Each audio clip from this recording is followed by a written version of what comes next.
In this video, I will be using the perspectives shared by jgthree in his comment on a previous video with ChatGPT on transhumanism to further explore the topic.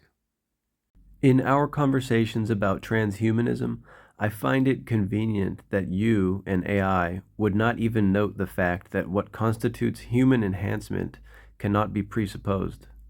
Those of us who perceive the human experience as an organically emergent evolution of the spirit within temporal form are just left to observe the inevitable fragmentation of humanity while not even participating in the conversation, let alone the experiment.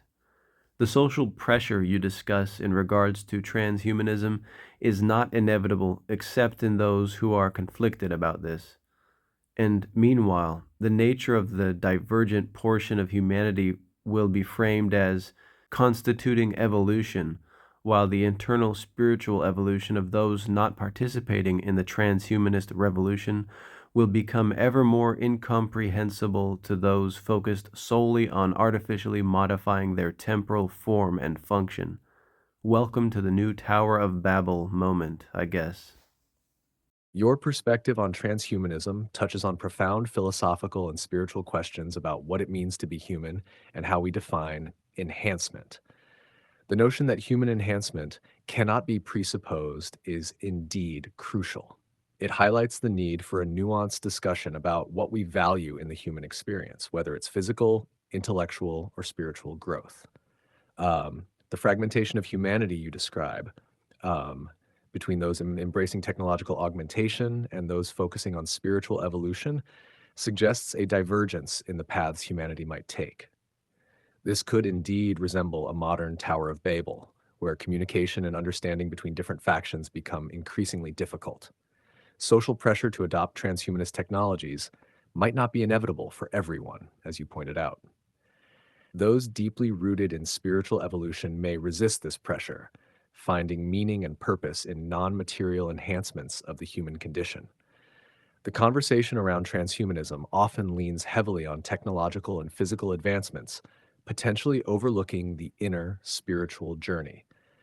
This divergence in focus can create a disconnect where each group finds the other's path less comprehensible, perhaps leading to greater societal fragmentation. What are your thoughts on how we might bridge this gap in understanding between these divergent paths of human evolution? Actually, I was hoping you might have some ideas about how we might bridge this gap in understanding. Bridging the gap between those focused on transhumanist ideals and those pursuing spiritual or internal evolution is indeed a challenging task, but it's also a deeply enriching opportunity for dialogue.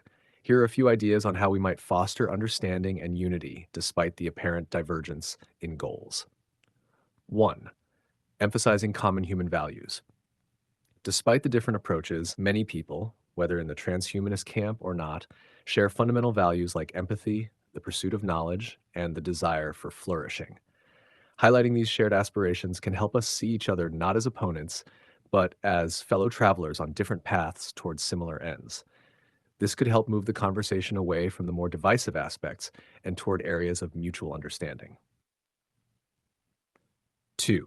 Creating spaces for dialogue. We could create spaces where both camps can freely exchange their ideas without the need to agree on everything. These spaces could include interdisciplinary forums or even informal community gatherings where transhumanists, spiritual seekers, and others can explore their differences and find areas of agreement. In these spaces, it's essential to cultivate active listening and openness to radically different perspectives.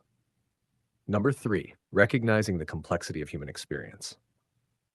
One way to bridge the gap is to acknowledge that humanity is complex and multidimensional.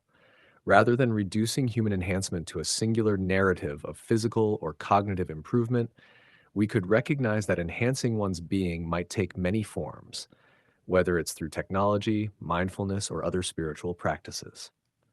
This recognition can help both sides understand that what one group sees as enhancement might look different to the other, but both forms have legitimate value. 4. Fostering compassionate curiosity. Transhumanists might benefit from exploring the spiritual practices and philosophies that emphasize inner growth and vice versa.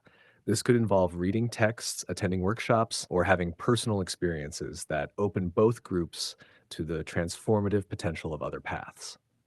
Compassionate curiosity about each other's views can foster deeper empathy and understanding. 5. Building shared ethical frameworks. As technology continues to evolve, ethical questions will arise that affect both transhumanists and spiritual seekers. Finding common ground on ethical issues, such as the definition of life, the nature of consciousness, or the role of technology in society, could help bridge the gap. Collaborating on these complex issues could lead to the development of ethical frameworks that integrate both technological and spiritual growth. ERP 6, emphasizing the importance of wholeness. Instead of framing the two paths as mutually exclusive, it may be helpful to think about the pursuit of human enhancement in terms of wholeness. A whole person could be one who integrates both technological advances and spiritual wisdom, realizing that both aspects contribute to a fuller understanding of the human experience. By focusing on dialogue, common values, and the broader picture of human evolution, it's possible that both camps could learn from each other and discover ways to coexist or even collaborate, moving beyond their respective divisions. Would any of these ideas resonate with you in the context of bridging these perspectives?